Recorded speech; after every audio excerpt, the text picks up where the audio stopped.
څلور ورځې مخکې د جرمونو نړیوالې محکمې په یو بېساري اقدام کې د طالبانو د مشر هیبت الله اخونزاده او د طالبانو د سترې محکمې د رئیس عبدالحکیم حقانی د نیول کېدو امر صادر کړ. دغه طالب مشران دغه محکمې له لوري د بشریت ضد جنایت په ترسره کولو او همداراز له جنسیتي او سیاسي پلوه په تاوتریخوالي تورن شوي دي. د جرمونو د نړیوالې محکمې دغه پریکړه د ملګرو ملتونو د کارپوهانو له هرکلي سره مخ شوې ده. دغو کارپوهانو په یو اعلامیه کې ویلي چې د طالبانو د مشرانو د نیول کېدو حکم په حقیقت کې د افغانستان د خلکو په ځانګړې توګه د ښځو او نجونو په حق کې د عدالت تطبیق دی چې له 4 کلونو راهیسې له ځپلو، ځورونې او سازمان شوي جنسیتي تبعیض سره مخ دي. د ملګرو ملتونو د کارپوهانو ډله د همدارا زیاتوي چې د جرمونو د نړیوالې محکمې له لوري د طالب مشرانو د نیول کېدو حکم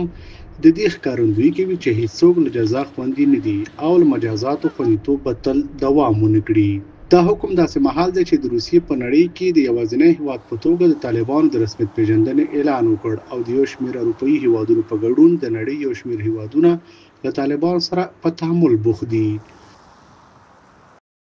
خو د ملګرو ملتونو د کارپوهانو دغه ډله د طالبانو د مشرانو د نیول کېدو حکم د هیوادونو ته ښکاره پیغام بولي او وایي چې دغه حکم غړو هیوادونو ته ښکاره پیغام ورکړ چې له هغه رژیم سره باید عادي اړیکې ونې نیول شي چې هیڅ ډول انساني کرامت او حقونو ته ژمن نه دي، بلکې د خپل هیواد د نیمایي برخې نفوس حقوق یې هم محروم کړي دي. په دغه اعلامیه کې راغلي چې له طالبانو سره اړیکې جوړونکي هیوادونه د تاریخ په غلطه خوا کې روان دي. جرمونو نړیواله محکمه د نړۍ یو تر ټولو لویو محکمو څخه ده چې د نسل وژنې د تورونو، د بشري جنایت، جنگي جنایتونو او همداراز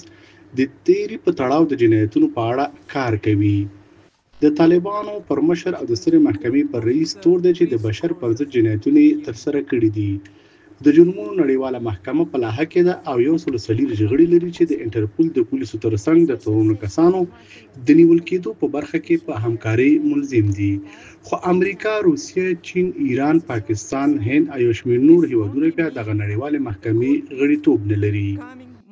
صدور حکم بازداشتی را که دادگاه کیفری بین المللی در مورد رهبری طالبان صادر کرده، این اعضا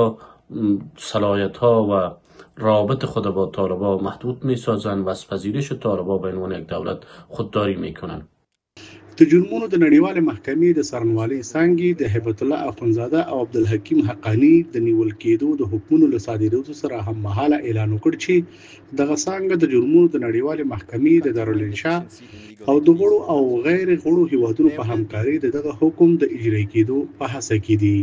خو د طالبانو غبرګونونه بې تفاوته وو.